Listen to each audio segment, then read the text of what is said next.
नमस्कार, मैं पूजा। फटाफट 30 खबरों में आपका स्वागत है। खबरों की ओर बढ़ने से पहले आपके शहर से हमारा बुलेटिन देख रहे हैं, हमें कमेंट करके जरूर बताएं, जिसके बाद आपका नाम हमारे बुलेटिन के अंत में दिखाया जाएगा। चलिए अब जानते हैं देश प्रदेश की प्रमुख खबरें। असम चुनाव से पहले कांग्रेस को बड़ा झटका लगा जब मार्गेरिटा सीट से उम्मीदवार प्रतीक बोरदोलोई ने अपनी उम्मीदवारी वापस ले ली है। फैसला उनके पिता प्रद्युत बोरदोलोई ने भाजपा में शामिल होने के बाद लिया। प्रतीक ने पार्टी के प्रति निष्ठा बनाए रखने की बात कही, जबकि प्रद्युत ने कांग्रेस छोड़ने के पीछे अपमान और समर्थन की कमी को कारण बताया। शशि थरूर ने केरल विधानसभा चुनाव से पहले मुख्यमंत्री पद की उम्मीदवारी से इनकार किया और कहा कि वे चुनाव नहीं लड़ रहे हैं। उन्होंने प्रचार में सक्रिय भूमिका निभाने की बात कही और सीएम चेहरा पहले घोषित करने का समर्थन किया। कांग्रेस 85 से 100 सीटों का लक्ष्य रख रही है, जबकि उम्मीदवारों की सूची भी जल्द पूरी होने वाली है। भाजपा ने असम विधानसभा चुनाव 2026 के लिए 88 उम्मीदवारों की पहली सूची जारी की है। मुख्यमंत्री हिमंत बिस्वा शर्मा जालकुबारी से फिर मैदान में है, जहां वे 2001 से लगातार जीतते रहे हैं। रंजीत कुमार दास, प्रद्युत बोरदोलोई और भूपेन कुमार बोरो को भी टिकट मिला, जिन्होंने हाल ही में कांग्रेस छोड़कर भाजपा ज्वाइन किया। मार्च की शुरुआत में गर्मी के बाद उत्तर भारत में मौसम अचानक बदला। तापमान करीब 6 डिग्री सेल्सियस गिरा और आंधी व बारिश हुई। इसका मुख्य कारण मजबूत पश्चिमी विक्षोभ है, जिससे ठंड बढ़ गई है। इसके साथ ही दक्षिण मध्य भारत में लो प्रेशर और हवाओं के टकराव से बारिश और ओलावृष्टि भी हुई। 20 मार्च तक असर रहेगा, फिर गर्मी बढ़ेगी। रूस की खुफिया जानकारी के आधार पर एनआईए ने एक अमेरिकी और 6 यूक्रेनी नागरिकों को 13 मार्च को भारत के अलग अलग हवाई अड्डों से गिरफ्तार किया था और ऐसा आरोप था कि वे म्यांमार में सशस्त्र गुटों को ड्रोन प्रशिक्षण दे रहे थे। सभी को 27 मार्च तक हिरासत में भेजा गया और यूक्रेन ने जांच में सहयोग की पेशकश की है।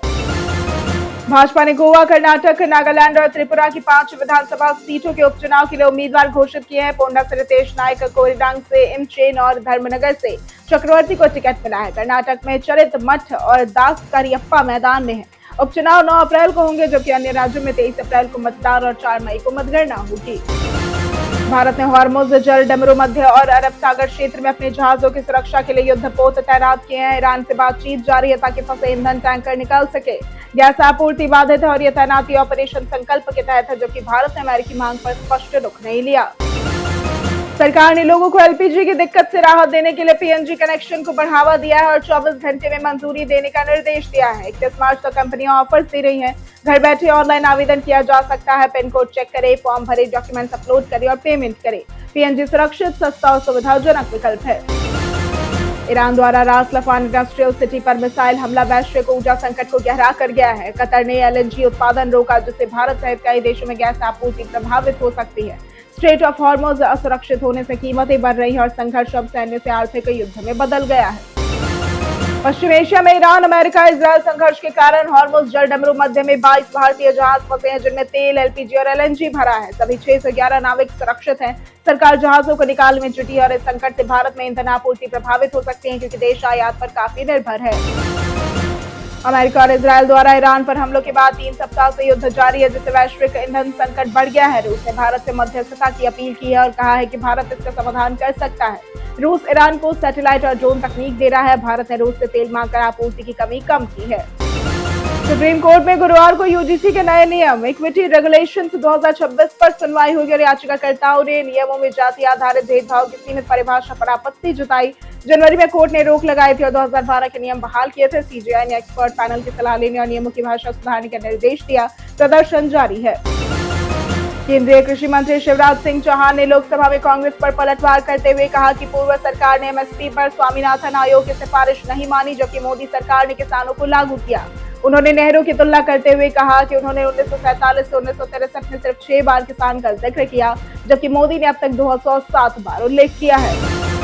पश्चिम एशिया में संघर्ष के बीच एयर इंडिया एक्सप्रेस और इंडिगो ने दुबई के लिए अपनी उड़ानें फिर शुरू कर दी है। एयर इंडिया ने गुरुवार को 48 उड़ानें संचालित की। कासा एयर ने चुनिंदा उड़ानें रियाद और जिद्दा से शुरू की है। हालांकि अबू धाबी, दोहा और कुवैत की उड़ानें 21 मार्च तक निलंबित रहेंगी।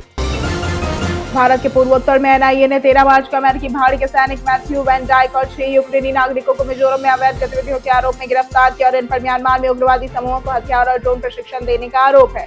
घटनाओं से दक्षिण एशिया में भू राजनीतिक साजिश की आशंका जताई जा रही है, जबकि विशेषज्ञ आगे की जांच पर ध्यान दे रहे हैं। उड़ीसा में जनगणना हाउस लिस्टिंग ऑपरेशन का पहला चरण 16 अप्रैल से 15 मई तक होगा और 1 लाख से भी अधिक गणनाकार और 17,282 सुपरवाइजर घर घर जाकर 33 सवालों का डेटा इकट्ठा करेंगे। ऑनलाइन सेल्फ एनिमरेशन 1 से 15 अप्रैल तक उपलब्ध होगा।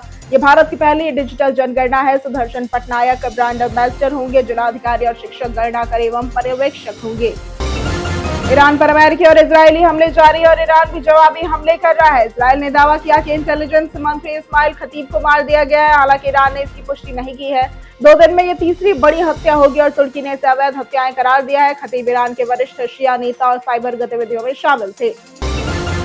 पूर्व टीएमसी नेता हुमायूं कबीर ने अपनी नई पार्टी आम जनता उन्नयन पार्टी की पहली उम्मीदवार सूची जारी की है। उनकी पार्टी पश्चिम बंगाल की 182 सीटों पर चुनाव लड़ेगी, जिसमें भवानीपुर में ममता बनर्जी के खिलाफ मुस्लिम उम्मीदवार पूनम बेगम मैदान में है। कबीर खुद मुर्शिदाबाद की 2 सीटों से चुनाव लड़ेंगे। उनका लक्ष्य मुस्लिम वोट बैंक में सेंध लगाना और नई राजनीतिक पहचान बनाना है। भव्य की शुरुआत प्रधानमंत्री नरेंद्र मोदी की अध्यक्षता में केंद्रीय कैबिनेट ने भारत औद्योगिक विकास योजना यानी कि भव्य को मंजूरी दी। योजना के तहत 33,660 करोड़ रुपए में 100 investment ready plug and play औद्योगिक पार्क विकसित किए जाएंगे। इसका उद्देश्य विश्व स्तरीय बुनियादी ढांचा तैयार करना, रोजगार सृजन और विनिर्माण क्षमता बढ़ाना है। पूर्वोत्तर में 25 एकड़ पार्क होंगे। कुल कार्यक्रम 6 साल का है। लोकसभा में नेता प्रतिपक्ष राहुल गांधी और उनकी बहन प्रियंका गांधी वाड्रा ने केंद्रीय सड़क परिवहन मंत्री नितिन गडकरी से मुलाकात की। बैठक में राजस्थान के ट्रक एवं बस बॉडी बिल्डर्स के प्रतिनिधि शामिल थे। उन्होंने नए नियम, तकनीकी मानक, उत्पादन लागत और अनुपालन की जटिलताओं जैसी समस्याएं गडकरी के सामने रखी और समाधान की मांग की। सरकार 1 अप्रैल 2026 से पैन कार्ड के आवेदन में बड़ा बदलाव कर रही है। अब केवल आधार के जरिए ही पैन अप्लाई होगा और अन्य पहचान पत्र और एड्रेस प्रूफ की जरूरत नहीं होगी। इससे आवेदन प्रक्रिया तेज, सरल और सुरक्षित बनेगी। बदलाव नए आवेदकों को फायदा देगा, लेकिन जिनके पास आधार नहीं है उन्हें पहले आधार बनवाना जरूरी होगा। भारत की ऊर्जा सुरक्षा के लिए राहत भरी खबर है। 80,886 मीट्रिक टन कच्चा तेल लदा भारतीय टैंकर जग लाडकी सुरक्षित गुजरात पोर्ट पहुंच गया है। ये सुजमैक्स क्लास जहाज हॉर्मुज जल डमरू मध्य पार कर चुनौतीपूर्ण यात्रा पूरी की।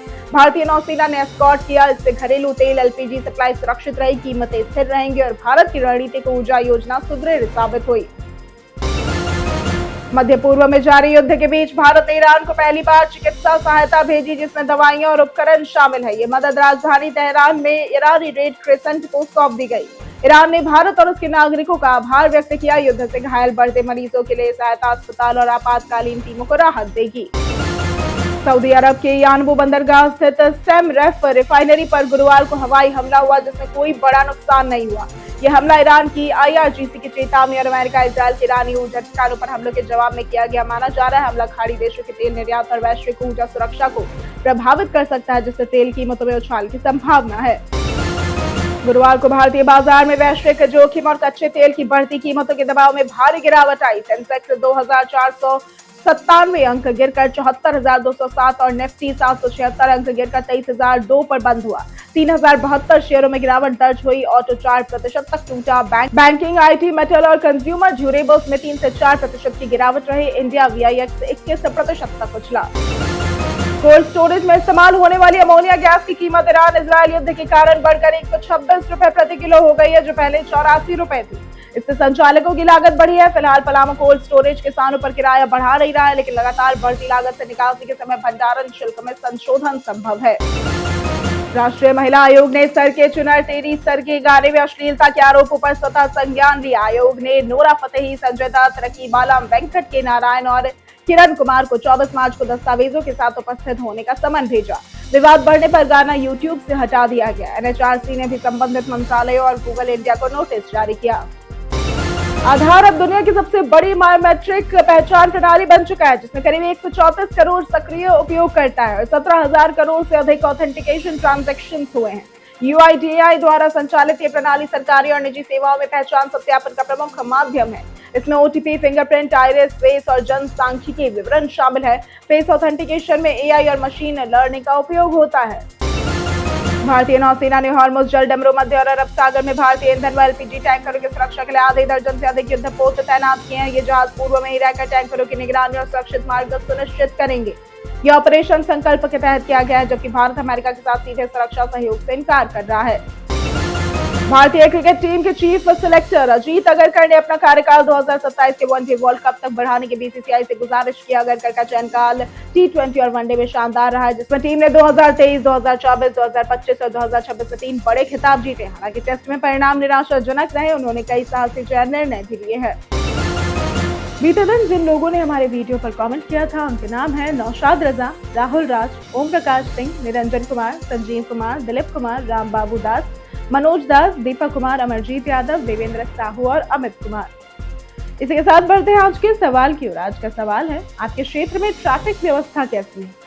आप अपना जवाब हमें हमारे कमेंट सेक्शन में लिखकर जरूर बताएं। आज के लिए सिर्फ इतना ही। हमारे साथ बने रहने के लिए धन्यवाद।